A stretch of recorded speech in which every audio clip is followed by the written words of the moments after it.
Into order. Start with a roll call. Alderperson Robinson. Present. Hurt. Here. Tweet. Here. Swanson. Here. Parker. Here. Poulos. Healy. And Mayor Tomes. Here. We have a quorum. Thank you very much. Presentations. Starting with, looks like Samantha and Leslie. Who's standing here? Man, these got these arms up high. Oh, there you go. Thank you.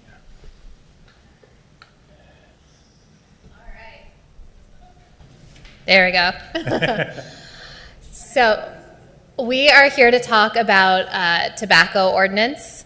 Just a bit of background. In December of 2022, the City Council adopted a 6-month moratorium on new vape shops due to concerns with the number of vape products within the city and vape shops as well. In June of 2023, the City Council passed an ordinance where we amended the sale and possession of tobacco products, and we created a Class A and a Class B license, and we revised some of those added definitions. And then in October of 2024, the City Council adopted another resolution issuing a moratorium on vape shops after continued concerns with the number of vape products and shops in the city. Since that moratorium has been in place, staff has been directed to provide some research and recommendations regarding amendments to our ordinance. Samantha, there we go. It's not working, Tim. We had the whole tutorial and everything. Okay. Thanks, Miles. There we go. So we were looking at two different issues here from a legal standpoint. The first is regarding hemp-derived THC regulation.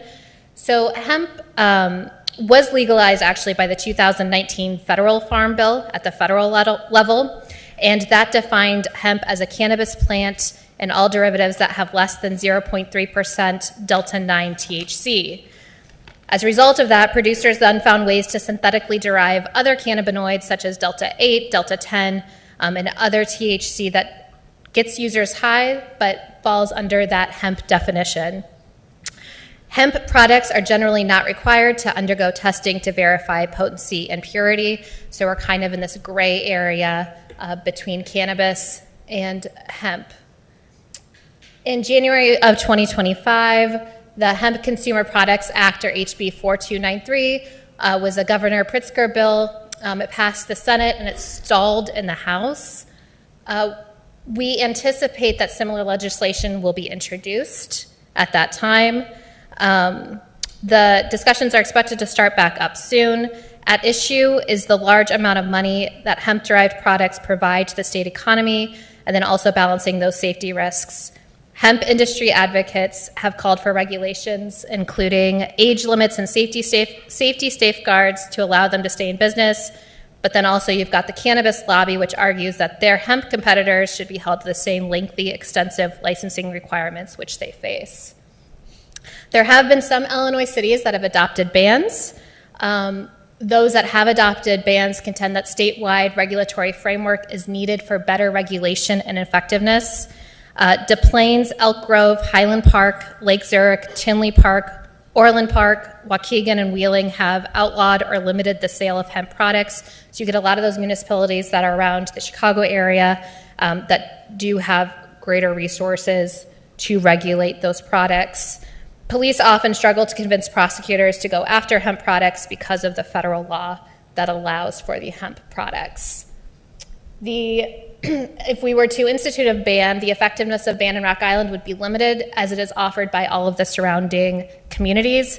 Again, those municipalities that have enacted it say that a lot of people just go to the neighboring municipalities if they have not imposed a ban. So where we go from here, in November of 2024, lawmakers approved allowing the Illinois Department of Agriculture to tighten its regulations on hemp. Since all of the bans and these tightness of regulations, the Illinois Hemp Business Association stated that they may mount a legal challenge because such bans effectively ban even psychoactive components like CBD. So there is an issue with how do you ban these products without banning CBD. It is important to note that Illinois has not banned Delta 8 or any of those derivatives, but at least 13 other states have banned Delta 8 sales. So Illinois is looking at doing it. We anticipate that they will do it. They just have to kind of get the two lobbyists, the different lobbyist groups to come to a consensus regarding a bill. Our recommendation at this time is, given the moving parts at both the state and federal government level, is to wait for the state or federal government to adopt regulatory framework. Again, that's just the recommendation. We are open to adopting other bans such as other municipalities have done, but we do want to stress that it's going to be difficult for us to enforce it and to regulate it just due to our resources that we have. The second issue that we looked at in terms of the legality is the flavored tobacco regulation. So in April 2025, there was a Supreme Court case that came down. It wasn't necessarily upholding a FDA decision banning flavored vapes, but what at issue was a 2009 law known as the Family Smoking Prevention and Tobacco Control Act, and that was a decision the FDA v. Wages and White Line Investments, LLC. Basically, the Supreme Court stated that that law requires manufacturers to get permission from the FDA before putting a new tobacco product on the market, so as to not increase the marketing to new smokers. What has happened is that two different vape companies basically provided a marketing plan to the FDA, and the FDA rejected it. So that case has now gone back to the lower levels, because the Supreme Court basically gave deference to the FDA and said that they, so long as they did not reasonably change their position, that ban can go into effect for those two companies. So what is going on basically is we've got this law in place at a federal level, but you're still getting inundated from the market from a lot of Chinese products are not going through the regulatory framework, and they're ending up in these vape shops and tobacco shops. So the Illinois Attorney General actually announced earlier this year that it is teaming up with 9 other states to go after some of these companies that have bypassed the FDA and getting permission before flooding the markets with the new flavored vape products. And then, so the communities who have enforced flavored tobacco bans cite difficulty in enforcement due to the inability to determine which products are flavored. You do have tobacco companies have increased a push for concept flavors and product flavors like Blue, Royal, and Jazz, so it's hard to determine which ones are flavored tobacco. I will note that there's been less municipalities that have instituted the flavored tobacco ban. Evanston was the first municipality to do an outright ban, and that was in April 1st of 2024. So again, we're kind of in the infancy of it on a state level. But they restrict the sale of all flavored tobacco products, including flavored vaping products. Chicago is the other municipality which has banned flavored tobacco. They have basically, they first banned flavored tobacco products, so not vaping products, since 2013. It's important to note that that was faced legal challenges, and it was able to defend itself, and that regulation has gone into place. And then on January 24th of 2023, Chicago banned the sale of flavored vaping products, which includes any flavored nicotine product, flavored vape juice that is nicotine-free is still allowed, and tobacco-flavored vape juice with nicotine is still permitted.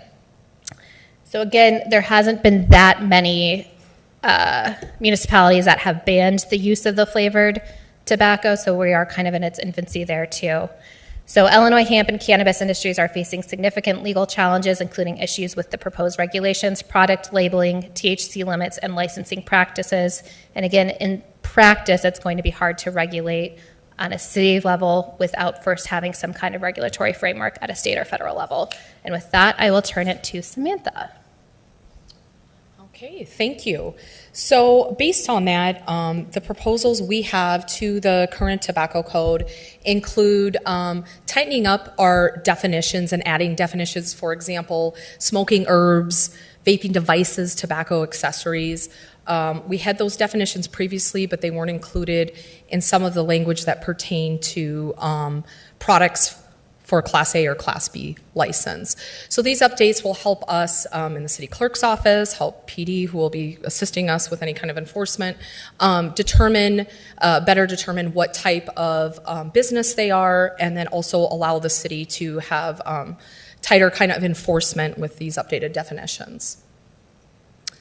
The second thing is our tobacco code currently reads that 80% or sales or more that are derived from tobacco is considered Class B, or vape shop is what we would call in Class A, which is tobacco is 80% of sales and less. Well, my office has had great difficulty regulating that. I've gone through stacks of receipts trying to figure out all the different language of what everything is, and should this be included in this definition, if not, and should it not be included. So that's been a little bit difficult. The initial thought, I'm looking at Miles, was that is how it's defined in the state Smoking Act, so it made sense for us to do that, but we've since learned that's really hard. So we want to tighten that up and make that a 50% threshold. Our neighboring communities and some of the Chicagoland communities have already done this. And then also make it so that 20% of their floor and display space can only be allocated tobacco and include the accessories, so your bongs, all of those things. Any kind of vaping, any kind of alternative tobacco products, no matter what it is considered part of that 20% threshold or that 50% of sales. And that will be easier. The PD kind of already do that for our liquor. We can only have a certain percentage of liquor for floor space. So this will be something that's, if it's 20% of a 500 square feet, a little bit easier. And then it also, in my office, helps the deputy clerk and I determine what type of class of license they need.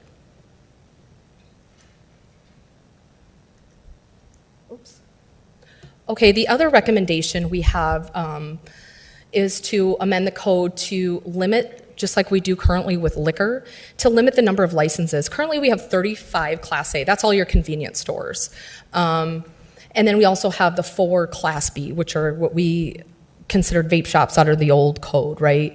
So right now, we're the general retail incidental, we call it, we would limit it to 30. And then 2 for the tobacco specialty shops.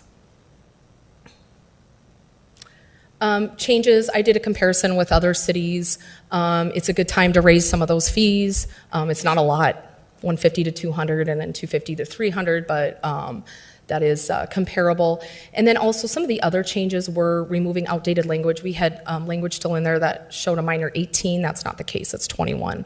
And also we designate the city council to increase or decrease the number of tobacco, just like we had proposed the liquor that got tabled until July. So same kind of thing as our liquor code there, same kind of concept. All right, so taking council feedback, whatever you guys any changes you guys have or suggestions, or if everything's okay with the council, we would bring this back for a first reading on the 19th. And then a second reading on the 9th of June. And then within 10 days, that ordinance would take an effect. So my office would notify all of our tobacco licensees of the changes and work with our police department to ensure enforcement. And just so everybody remembers or everybody's aware, this moratorium does expire at the end of June. So we'll have to keep that in mind. All right, so with that, Leslie and I can take any comments or questions. I know we went through that pretty fast, so. One question. Yes. So the Class B, the specialty shops, the limit is 2. How many do we have right now? 4. We have 4. So how are we going to reduce it down to 2? So we do this in our liquor code too. What basically it automatically reduces until we hit that number. So as a convenience store leaves, we're not having like another license available. So it just automatically reduces until we hit that number. Any further questions? Stevens? With respect to enforcement, banning hemp-derived THC or banning flavored tobacco, is that planning and zoning? Is that PD? Is that the clerk's office? Who actually enforces such an ordinance? So if we were to actually enforce it, a lot of municipalities have their police are the ones that go in and ticket it, like a simple like ordinance violation like we would do through Municies. You could have planning and zoning do it. Basically, we've got like municipalities. You have Eunice and Tanner that go out. Wouldn't necessarily say that it's within their wheelhouse for that, but they could, in theory, do that. But you are going to have to go in there, and you're going to have to determine which ones are not allowed under, the THC ban that we would institute if that's what we decided to do. And again, there are municipalities that have done that. It is a costly mechanism to do it. Yeah, I guess I'm asking to understand how to effectively resource our staff to be able to do something like that. I still support a hemp-derived THC ban, and I still support a flavored tobacco ban.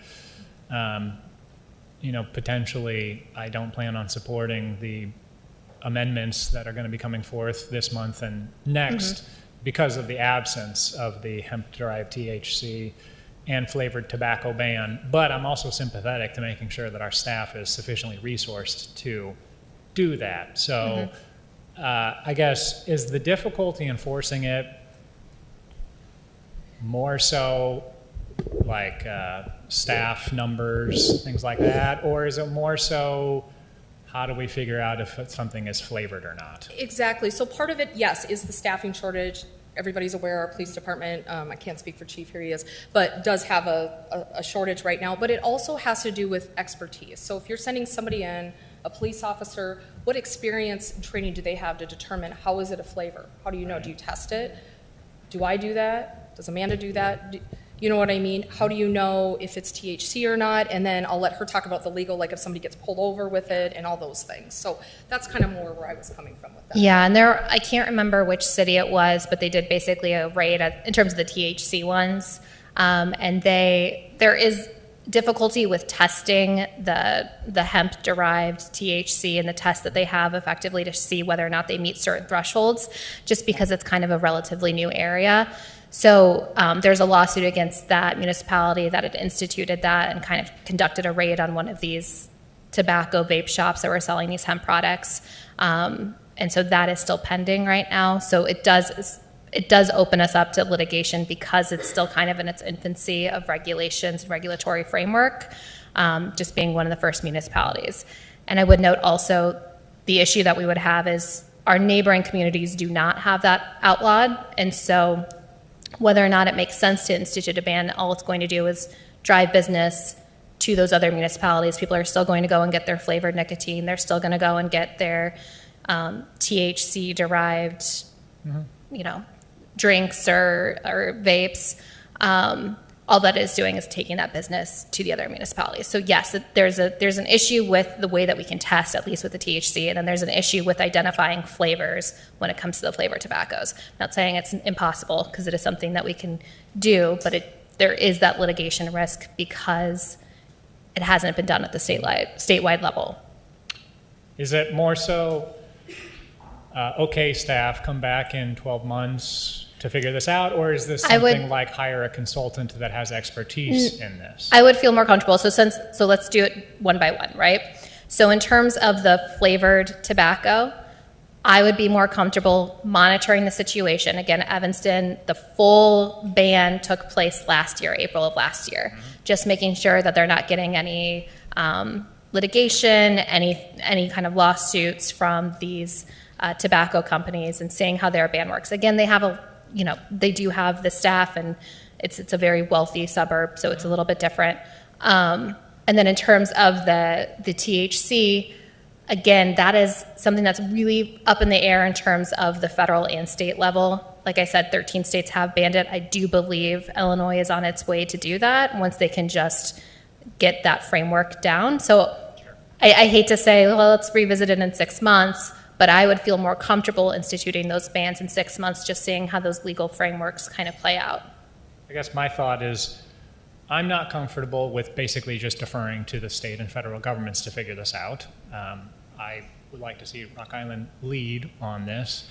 So I can understand saying, okay, give us 6 months, give us 12 months, even hire, like I said, a consultant that has expertise in THC or whatever is needed, as long as staff is still making progress on figuring out how to do this versus just saying, well, let's just wait and see what the state does in another 6 months, right? So there's a difference in my mind of what we're doing. And again, I'm not saying we have to wait for the state. I'm saying while we let the legal framework play out in terms of lawsuits that are pending, just seeing how those fall before we initiate, because we would be the first one in this area, really the first one outside of the Chicago area.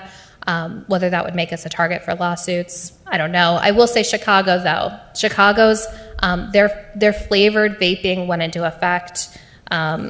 It was, I think, fully went into effect in January 24th, 2023. So in terms of a legal framework, I would be more comfortable modeling an ordinance off of Chicago as opposed to Evanston, which had the outright ban, just because we've seen that work and we've seen that it's been, a year and a half now without major concerns. And they have they're going to get sued more so than any other municipality, and they have the resources to defend those lawsuits. So yes, if we're going to model something, I would be more comfortable modeling that, unless we see other municipalities kind of doing these outright bans like Evanston has done. Yeah, and I guess I would even support maybe not a complete ban, but the NAACP has been fighting menthol cigarettes for decades, right? And so if it's just saying, okay, we're just going to ban menthol cigarettes, right? We're not going to ban all flavored vaping products, but we're going to just start by saying menthol cigarettes are banned.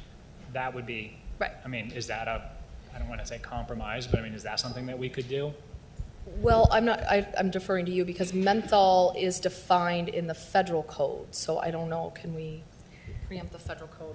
But yes, so there, again, the Chicago one that I think was enacted in 2013 talked about those tobacco related flavor, so that was, the 2013 was flavored tobacco, so not vaping, right?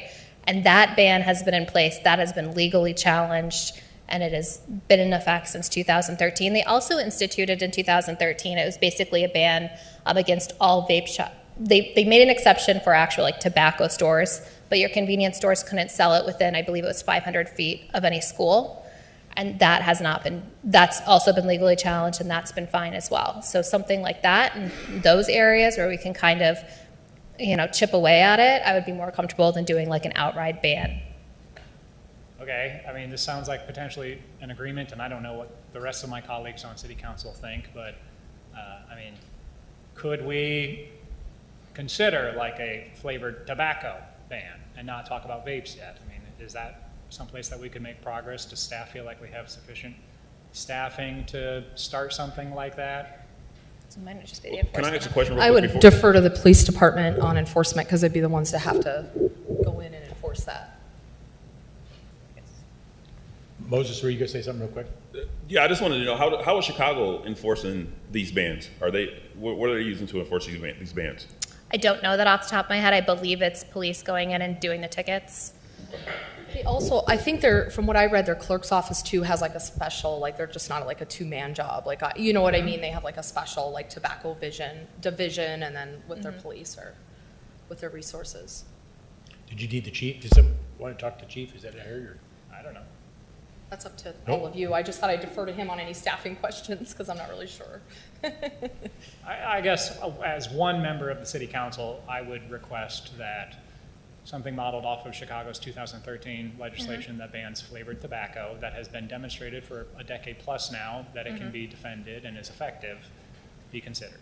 So what I would say is, if that's something that the council wants to consider, we could work on drafting that language and getting that in place, and we could still move forward with the other amendments with the understanding that we would bring that to the council members and see what their opinions are. But yeah, I'm happy to draft a similar ordinance to the 2013 one if that is something that council so desires. The other thing that you guys could do too is just ask us to set the moratorium to another 6 months or a year or whatever to give Leslie, and then bring it all back at once. So I think that would be the other option. I would say 60 days probably. Yeah.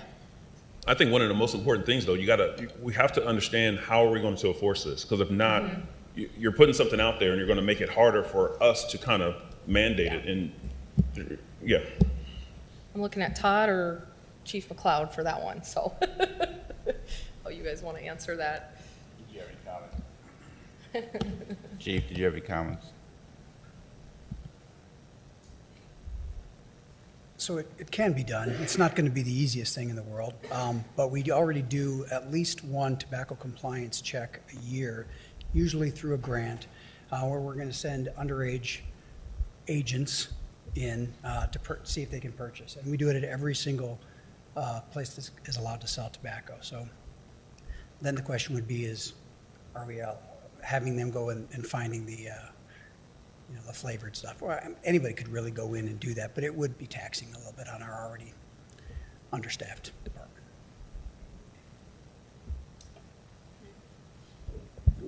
I will say, I can't remember if it was Chicago or Evanston, but as part of their ordinance, they were doing annual checks on these establishments, kind of just drop-in checks once a year without kind of giving them a date to see if they're in compliance.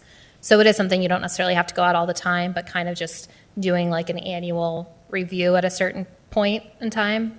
But again, that would be a staffing question.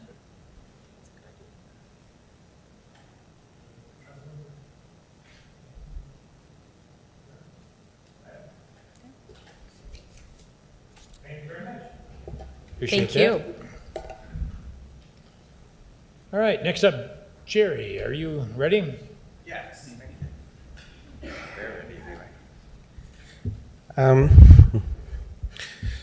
We're here to talk to you about some of the services that don't happen inside the Martin Luther King Center. Oftentimes with the King Center, we are very well identified with the services that happen in our building, and they are significant. But there are great services happening outside of our building, especially in the school district. And the timing couldn't be more perfect considering you all are discussing the tobacco and vaping ordinance. We're going to be talking today about our prevention services. Did I do it, Tim?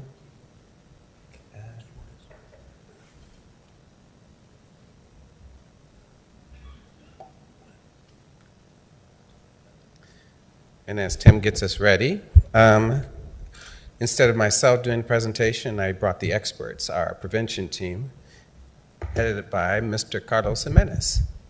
Carlos. Thank you, Jerry. And first and foremost, I just want to thank all of you for inviting us or for having us here. Out of my 30 years being employed with the city of Rock Island, I have never been invited or I have never spoken about our substance use prevention program that we do. I've been doing this for 30 years. I have reached many students, perhaps grandchildren of yours, or even sons and daughters. So thank you so much. I appreciate that from all of you.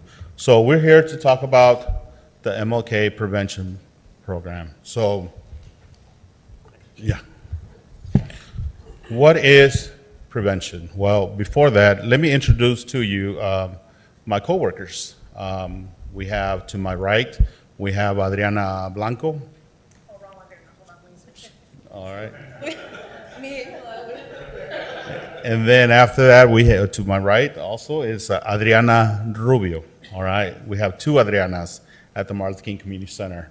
So with that said, I just want to tell you more about what prevention is. It is called prevention education. Prevention education, it is a proactive and comprehensive approach designed to equip students with the knowledge, skills, and tools they need to navigate challenges and make informed decisions.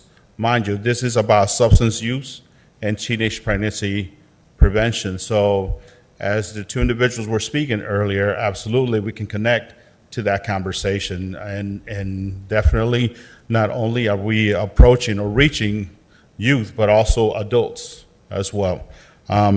We focus more in our evidence-based programs. We focus most on social skills, peer pressure, resistance skills, anti-drug attitudes, mental, emotional, and sexual health. Now, what is evidence-based curriculum?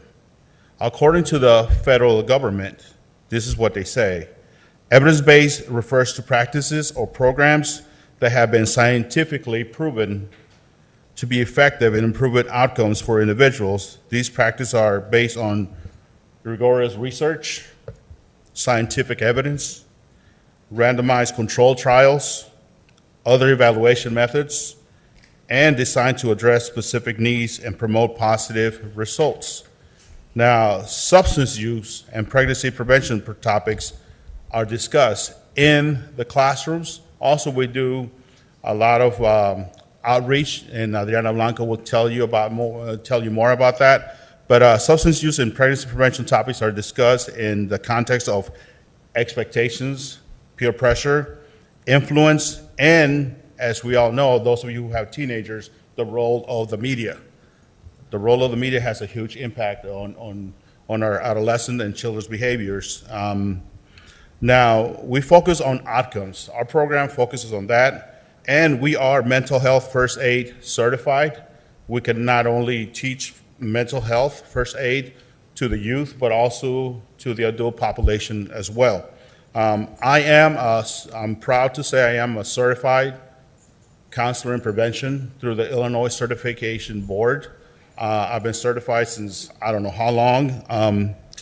We do evidence-based prevention program. We have a lot of resources when it comes to evidence-based when we work with the state. The Illinois Department of Human Services, the Center for Prevention and Research Development through the University of Illinois in Champaign. And we do get a lot of training certificates according to what our training needs will be. We get a lot of materials, and we also focus on cultural competence. We know that when it comes to cultural competence, we recognize the importance of prevention education to the cultural background of individuals and communities. Now, I'm going to go ahead and have Adriana Blanco go next. Hello, Adriana Blanco. So as you said, if you guys can all look at the boards, one concerning data point that we have identified highlights the impact of substance use specifically for our student populations at Rock Island High School. We were able to meet with the counselors there just last year, and they gave us a number of 359 days of suspension total for students, and that includes tobacco use, possession, as well as sale within the schools.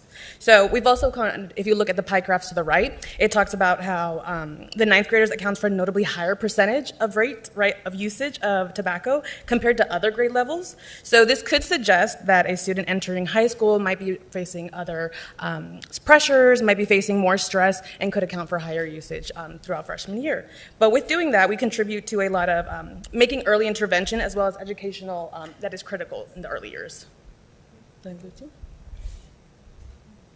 So as you can see, vaping, 174 of those days were due to vaping and tobacco. So you're probably wondering, what are we trying to do about that? Currently, we're receiving requests from both Rock Island and Milan schools to come in and educate their students on the dangers of vaping.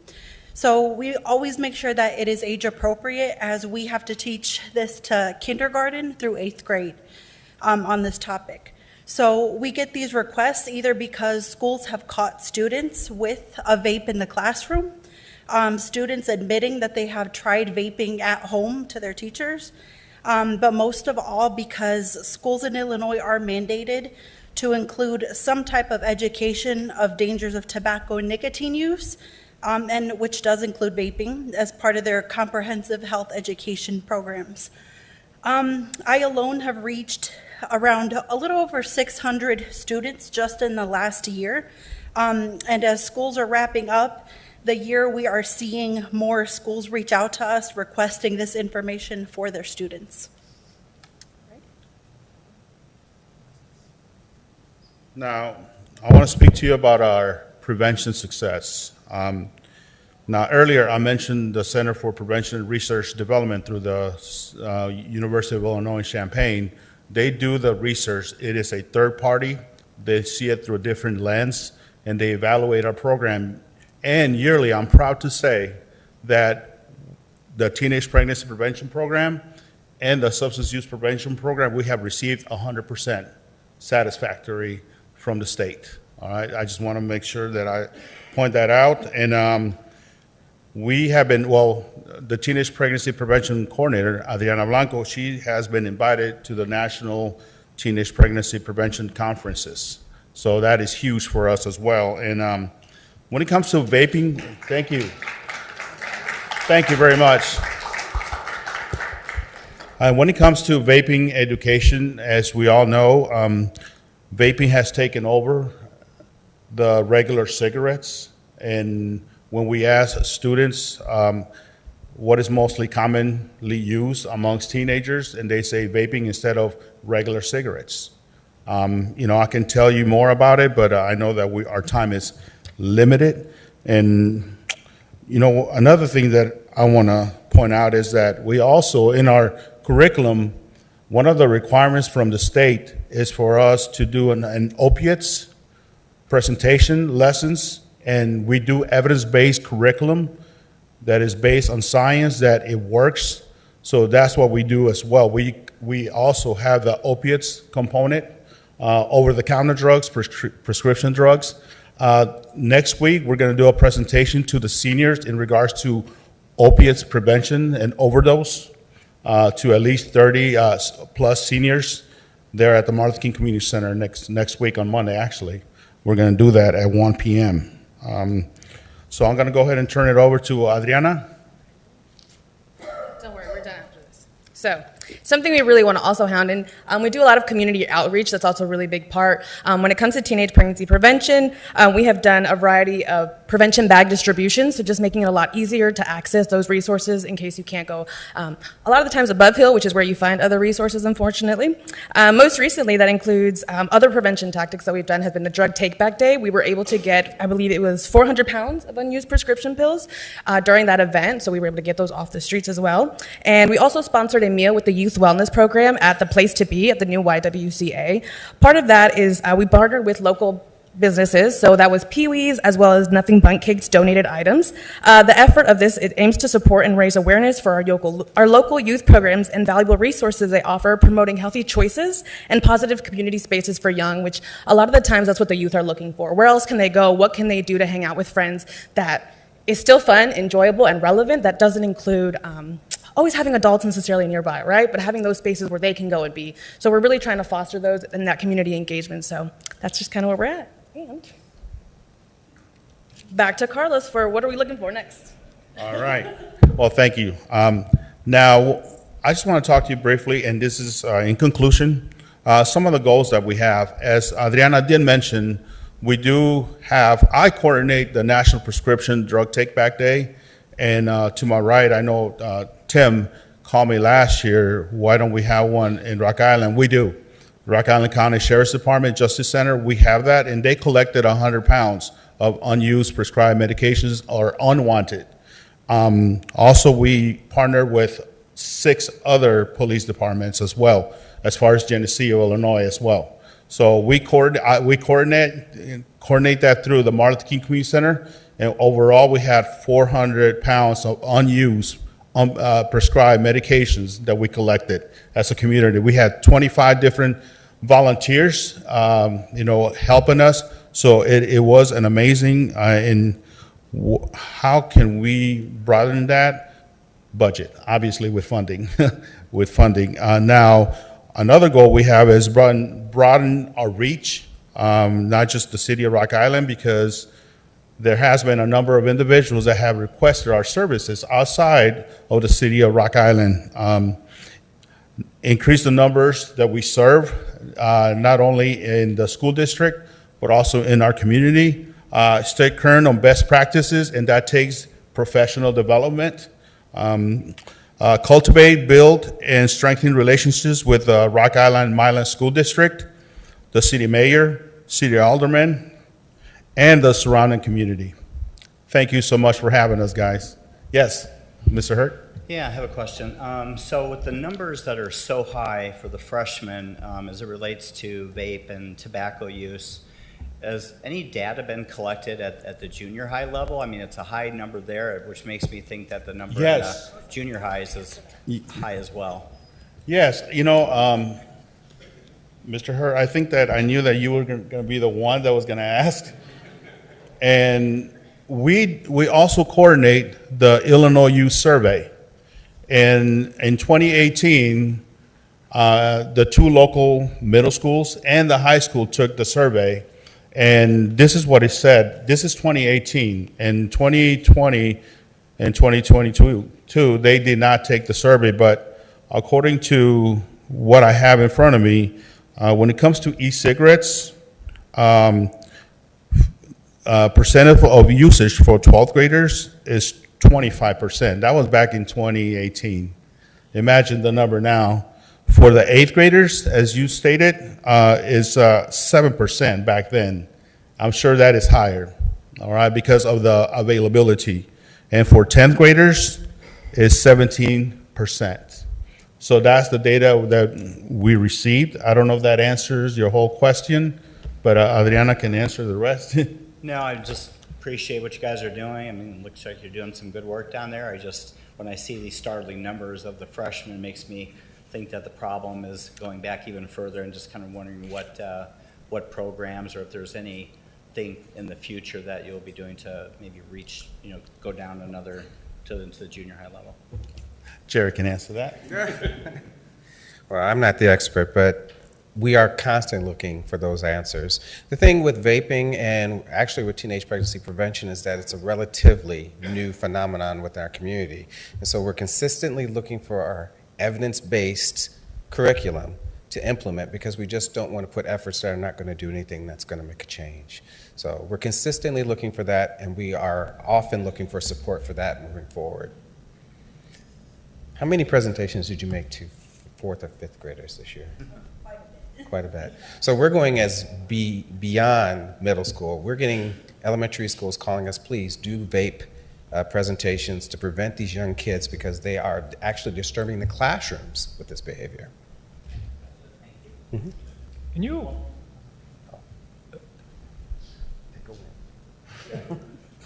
Can you provide some history or some context? Why is, and it's not asked negatively, but why is this housed within the King Center and not school district, the school district, right? I mean, sort of what is the King Center's, I guess, where did this come from, and why is it the relationship that it is? Why is nothing I can answer for you. But from my vantage point, having a party outside of a school district lends to more passion, focus, work towards that particular issue. We all know that our school districts are overwhelmed with a variety of issues, and have the opportunity to bring someone in that can focus entirely on that makes more sense. I couldn't guess. I'm sure that if we were to do the research, we could tell you a little bit better about that. But it's been that way for over 30 years. Do you provide this education to people outside of the school district, or is it, I guess you said the community events and things like that, right?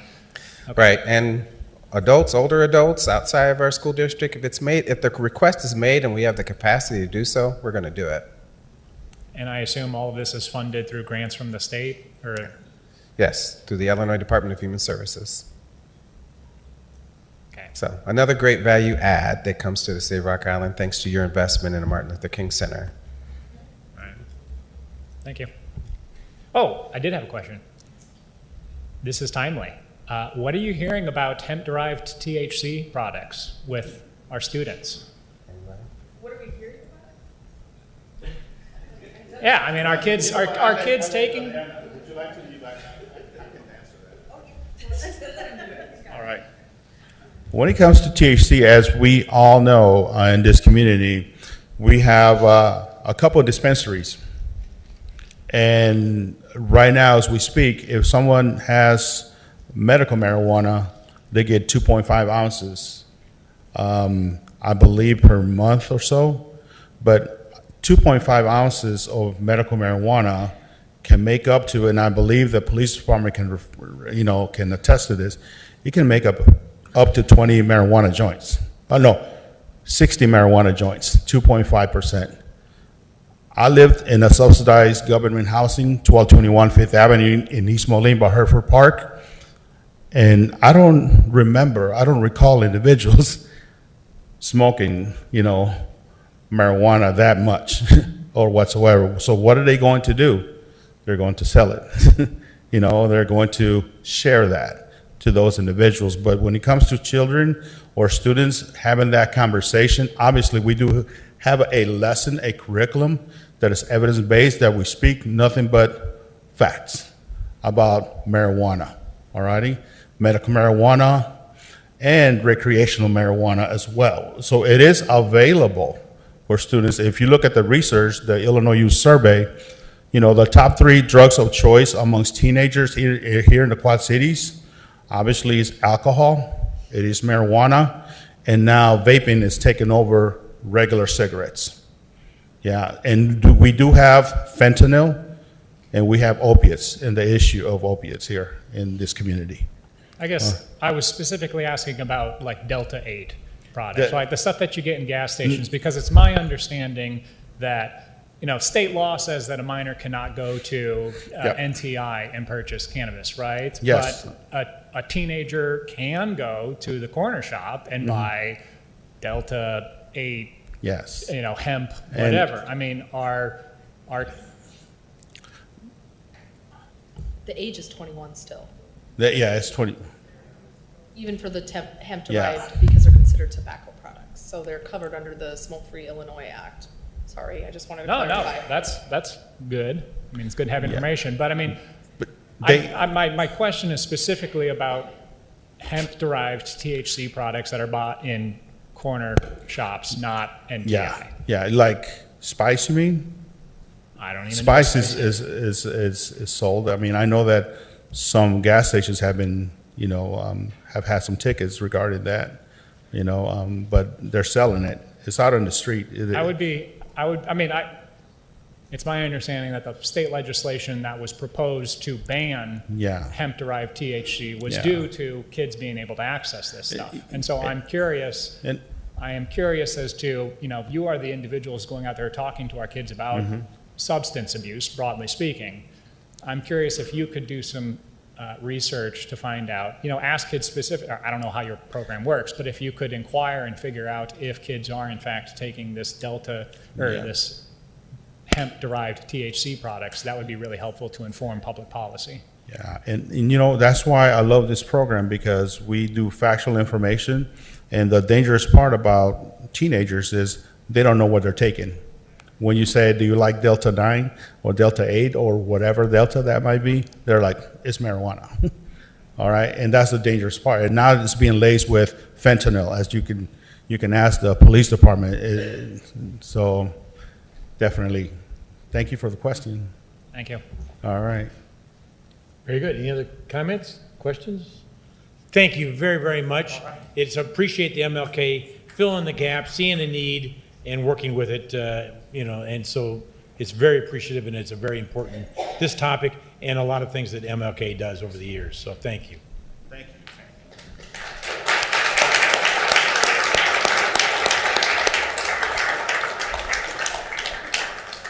Public comment. Did anybody sign up for public comment for the study session? Typically they haven't, so I just want to, anybody sign up for the study session? Did you want to speak for the study session? Did you sign the sheet back there? That's great. If you wish to speak. No?